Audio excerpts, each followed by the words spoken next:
Monde quotidien d'aujourd'hui, mercredi 29 mai 2024. Thème d'aujourd'hui, le choix de l'amitié. Le choix de l'amitié. Texte de lecture, 2e Chronique chapitre 20. Nous allons partir du verset 35 à 37. 35 à 37.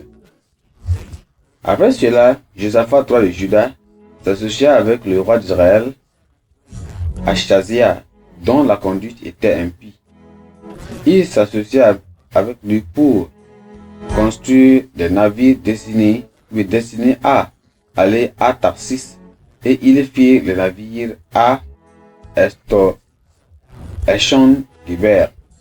Alors Eliezer, fils de Dava, de Marécha, prophétisa contre Josaphat et dit: parce que tu t'es associé avec Achazia, éternel de toute ton œuvre, et le navire fut brisé et ne put aller à Tarsis.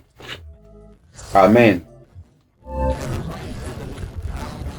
Le verset qu'il est ici, c'est le verset 35 qui dit: après cela, Josaphat, roi de Juda, s'allia avec Ahazia, roi d'Israël, dont la conduite n'était pas conforme à la volonté. Un ancien proverbe espagnol dit: dis-moi qui sont tes amis et je te dirai qui tu es. Cette expression montre que les personnes que vous fréquentez étroitement ont non seulement une grande influence sur vous, mais qu'elles peuvent aussi déterminer votre avenir et votre fortune. Malheureusement, il arrive que de bonnes personnes fréquemment de mauvaises personnes. Josaphat était l'une de ces personnes. Il était un bon roi de Juda qui marcha dans les voies de son père Asa et ne s'en détourna point, faisant ce qui est droit aux yeux de l'Éternel. Toutefois, il avait la mauvaise habitude de tomber dans de mauvaises fréquentations. Dans un premier temps, il se lia d'amitié avec Achab, l'un des pires rois d'Israël. Lorsqu'il rendit visite à Achab, Josaphat fut contraint d'accepter ce dernier à la guerre. Alors Achab mourut sur le champ de bataille et Josaphat n'échappa à la mort que grâce à la miséricorde de Dieu. À son retour à Jérusalem, Dieu le réprimanda par l'intermédiaire du prophète Jéhu. Il échappa ainsi au jugement de Dieu, car il sait trouver de bonnes choses en toi, car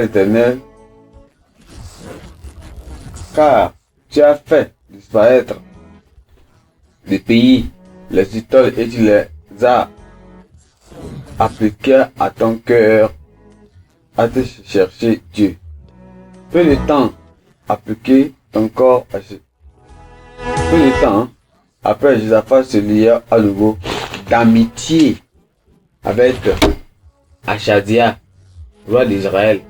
Et après, Josaphat se lia à nouveau d'amitié avec Achazia, comme je viens de le dire. Alors, qu'est-ce qui s'est passé?